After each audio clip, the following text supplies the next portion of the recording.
Order! Order! You are an incorrigible delinquent at times. Behave yourself, man!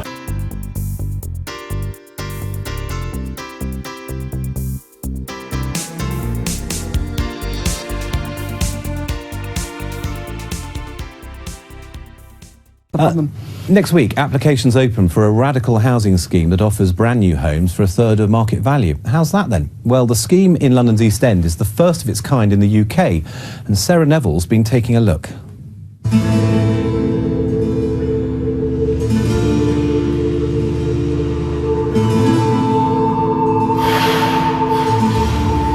Established as a Victorian workhouse, then a psychiatric institution, St Clement's Hospital has been an imposing local landmark in Bow for over 170 years. Now disused and dilapidated, it's about to be transformed as part of a pioneering housing project. This may look like an ordinary building site, but what's taking shape here in Bow is the first of its kind in a British city, a groundbreaking way to buy a new house at a third of the cost of its market value. 23 of the 250 properties on this site will be sold through London's first Community Land Trust, or CLT, an innovative not-for-profit organisation established by local people to provide affordable housing for local residents. A model some hope could help bring an end to London's housing crisis. Well, I think this is the answer to London's chronic shortage of housing. So what we're doing is developing homes here on this site, which will be basically 1/3 of the market price. And we're doing that because we're linking the price of the home to local income. So the average income in Tower Hamlets is 30,000, and we're saying if you're on 30,000, you should be able to afford a one-bedroom flat. That means that a one-bed apartment through London CLT will cost £130,000 instead of £450,000, or two beds for £182,000 rather than the market value of £550,000. Tower Hamlets is one of London's poorest boroughs. Despite that, property has recently reached record highs, with an average sale of over £500,000, making it unaffordable for many local people. Suzanne Gorman and her family hope the CLT can change that. We're a family of 5. We have 3 kids who share a bedroom, bunk bed with a trundle bed underneath, which is fine, but is not going to be forever. We live in a shared ownership property, which we bought 8 years ago, which we actually couldn't afford now. So even that model, which was our access to affordability, hasn't been sustainable for us. This development breaks the mould because it offers permanently affordable housing. We have created the first community land trust on the St Clement's Hospital site, and we will do it in the Olympic Park. And yes, Mayor Boris Johnson has enthusiastically backed the St Clement's scheme, which is on former GLA land. No one could deny that the capital needs this, but it's been a slow process to deliver a handful of homes. The government has put housing at the heart of its administration, with a target of 1 million new homes by 2020. In London, 50,000 homes a year are needed to be built, but only a fraction of that number are going up. The housing charity Shelter says a more radical solution is needed. We're going to build the homes London needs. We're going to have to take some really quite difficult choices about increasing densities. That means taller buildings in some places, which aren't always popular. It means maybe losing some industrial land, which isn't always popular with boroughs. It maybe means building out into the green belt to a small extent where it makes sense in order to get the homes we so desperately need. The cut-price homes go on sale on Monday, when thousands are expected to apply. With plans for several more CLT sites in London, perhaps this old hospital represents the future of home buying. Well, does it? Recognise him? It's Toby Lloyd from Shelter. He's with us again. Welcome to you. Does this represent the future? 30 odd homes. It's been very slow progress seeing people take up these CLTs. Well, I certainly think that this kind of approach really should be part of the future mix of housing in London, because it's providing really affordable housing in a place where people desperately need affordable housing. What's the problem? Well, I mean, this was unfortunately- GLA land, mayoral land. This one's taken long enough, but It's taken a very long time because, unfortunately, it took an awfully long time to release that land and to get everybody to agree that this is one way forward.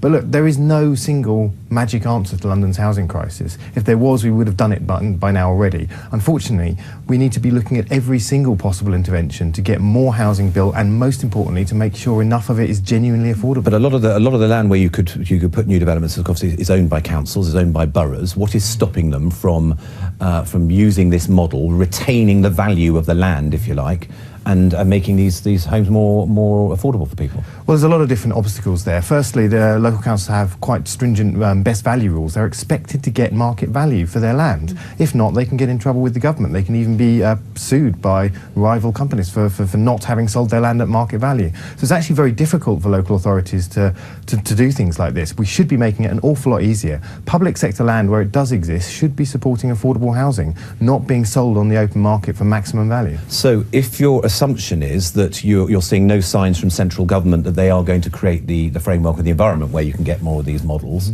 well, you're looking elsewhere for alternatives, presumably, to build the kind of housing we need, and you're saying or advocating we should be thinking about the green belt more. We're looking at every single option, and actually the answer is that London needs all of these things. That does include a sensible look at releasing little bits of the green belt. London's green belt is extremely large. It's about 22% of the entire GLA area. Very, very small. 22%, about a fifth of it. About Within a the fifth of London's boundary London is green belt land. Green belt, right. And it's been a great policy and should be preserved. However, it makes sense to release small pieces of it where we can do that in order to build housing in the right places. Only a fifth of that land, by the way, has some sort of environmental. I don't know whether you heard. I mean, we were just talking about schools, and Bob Stewart saying one of the restrictions, one of the why you can't build schools and many other things is because of the green belt. I mean, what about the thought of housing on the green belt now, Bob? Now's the time to grapple with it. Well, you're right. I mean, people are looking at the green belt, but there's a huge amount of local objection to that. Once you've built on green belt, it's gone forever. And a lot of green belt, I agree with you, is actually, it's called green belt, but actually it's a bit like building sites too. There's a lot of brownfield land in the green belt. In the green belt, but that might be a possibility. But there's probably a lot of this in Bromley, isn't there? It's Bromley will account for one of the biggest geographical areas. No, it's not. We've got wonderful green belt, and we're not going to. But the problem in Bromley is that we are actually stuck for space to build schools, for example, new housing. The government imposes. So it is time to think about. You would say well, we they have to are think thinking about it. And what about you? You would say yes. No, yes, we do need to do this. I would say look at it very carefully. I think there might be some possibilities where it's actually a sort of rubble site, which is actually called green belt. That might be a possibility. But I think Toby Lloyd is right to say that it's not just about that sort of issue. You've got to look at it across the board. And we've seen through the Public Accounts Committee, which I chair, that the government is releasing public land for sale, but it's for housing, but it can't even tell us how many homes are built, let alone how many are affordable. Whereas if you could took away some of the restrictions, you'd get a double dividend for taxpayers and people who need homes, and that you'd provide homes for local communities, holding communities together, affordable homes for key workers, so that we can keep our public services running.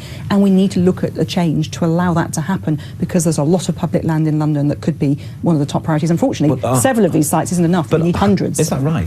Is there that much? There isn't that much available brownfields development site. A lot of NHS land, is there? That you could do. Well, in London, there is brownfield land that should be developed, and happily is being developed. We just published a report with Quad where we looked at all of the land in London and found that let's face it, most brownfield land already has housing on it. That's where you and me live. So it's not on vacant, brownfield exactly. sites. So you'd be looking at infill. If you look at vacant public brownfield land, there's very little of that, and quite rightly, all of that is already in the planning system as opportunity areas identified by the place too much hope on brownfield. brownfield. What do you think about greenfield? Would you say it's time now we need to explore greenfield? Well, Sadiq Khan's been very clear as our mayoral candidate that he doesn't want to see building on the green belt. David Lammy, one of your neighbours, said we should start thinking about it. Well, he's not the mayoral candidate, so but I think that what's really clear is that we need to focus on the land that the public sector already owns and get that double dividend. What's your own view about the green belt? My own view is that actually we need to focus. We've got hospital sites that have been taken over by this thing called PropCo by central government,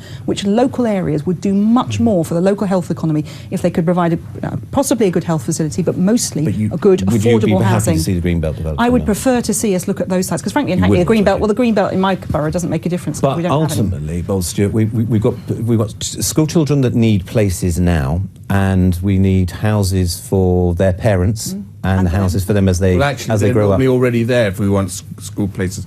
Yeah, there's a real Squeezing small problem. flats, Places like Bromley have got a huge problem. There is not that much land that isn't green belt that can be developed, and Bromley Council have been all over it. They know every single square inch of land that isn't green belt that could be developed. So they're looking at that very And the very, carefully. just a very final word on this. It's the cost, it's the affordability. Absolutely. That's Very final word. Do you critical. think really any mayoral candidate can rule out anything, any of these options, if they're going to deliver their promises? No, the next mayor can fix this in London, but it does require some tough choices, and it requires looking at all the options. That includes densifying the suburbs, it includes town centres, includes brownfield land, it includes being really imaginative about public land, but it will probably involve a little bit of green belt as well. Toby, And thanks very much changing indeed. offices to We didn't even get accommodation. onto that. Toby, thanks very much indeed for coming in.